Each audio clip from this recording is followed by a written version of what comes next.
तो अभी हम 14 नंबर क्वेश्चन करेंगे। ये 14 नंबर क्वेश्चन देखो, कन्वर्सन वाला क्वेश्चन।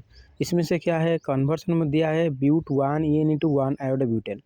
तो कन्वर्सन वाला को क्वेश्चन को कैसे हम करेंगे, पहले जो दिया हुआ है ना उसका फॉर्मूला लिख लेंगे। लेफ्ट साइड में ब्यूट 1 EN और राइट साइड में 1 आयोडोब्यूटेन। उसके बाद हम दिखेंगे एक्चुअली ब्यूट 1 EN से 1 आयोडोब्यूटेन हम कैसे कन्वर्ट करेंगे, इसका प्रिपरेशन में हो रहा है कि प्रॉपर्टी में हो रहा है। तो ब्यूट 1 EN से 1 आयोडोब्यूटेन डायरेक्ट तो पॉसिबल नहीं है, लेकिन हम पढ़े हैं हालोजन एक्सचेंज रिएक्शन में, फिनक्लिस्टन रिएक्शन में आयोडीन एक्सचेंज हो रहा था। तो 1 नंबर पोजीशन में आयोडीन लग रहा है, तो हम क्या करेंगे ना, 1 नंबर पोजीशन अल्किन वाला रिएक्शन होता है एंटी मार्कोनी कप्रोल। तो ब्यूट 1 EN की पेरोक्साइड दे देंगे, HBr लगा के 1 ब्रोमोब्यूटेन हो जाएगा, उसको NaI दे के आयोडीन एक्सचेंज कर लेंगे, 1 आयोडोब्यूटेन हो जाएगा। क्वेश्चन नंबर 15 दिया है, thionyl chloride is the best method for preparation of alkyl halide. ये हम लोगों को पता है, जब SOCl2 दे रहे थे अल्कोहल को, 2 ठो गैस रिलीज हो रहा था, एक SO2 गैस और एक HCl गैस, इस वजह से ये बेस्ट मेथड है।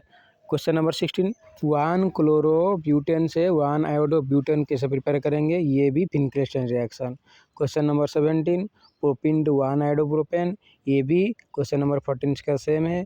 पहले प्रोपिन को एंटी मार्कोनी कप्रोल अप्लाई करेंगे, उसके बाद NaI दे के एसीटोन फिनक्लिस्टन रिएक्शन करेंगे तो 1 आयोडोप्रोपेन हो जाएगा। क्वेश्चन नंबर 18 दिया हुआ है कि 4 इथाइल नाइट्रोबेंजीन को हम Br2 इवोलेट लगाएंगे। ये कहाँ से क्वेश्चन दिया, ये वाला फर्स्ट प्रिपरेशन जो इवोलेट था अल्केन से, वहाँ पे फ्री रेडिकल रिलीज हो रहा था, secondary free radical is more reactive, so CH2 को Br जुड़ेगा। क्वेश्चन नंबर 19, एज स्ट्रक्चर लिखा है, ये HBr दिया हुआ है, मार्कोनी कप्रोल। मार्कोनी कप्रोल कहाँ से लिखेंगे, the carbon which contain less number of hydrogen, उसको नेगेटिव पार्ट लगेगा, नहीं तो tertiary carbocation is most stable, then secondary, then primary. तो यहाँ पे टर्शियरी कार्बोकेटायन हो रहा है तो ये C को लगेगा Br। रिजल्ट होगा 2 ब्रोमो 2 मिथाइल ब्यूटेन।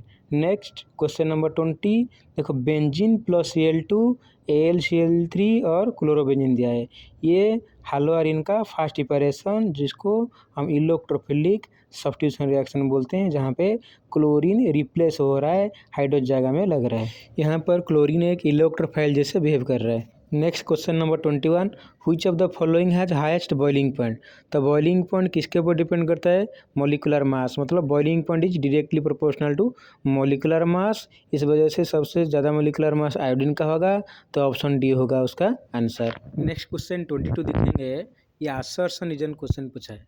असर्शन में क्या दिया है, boiling point of alkyl halide decreases in the order of iodine, bromine, chlorine, fluorine. Reason में क्या दिया हुआ है, van der Waals force decreases with increase in size of halogen atom. तो एक चीज़ याद रखो, जब हम असर्शन रीजन क्वेश्चन को सॉल्व करेंगे तो ऑप्शन वाइज सॉल्व करोगे।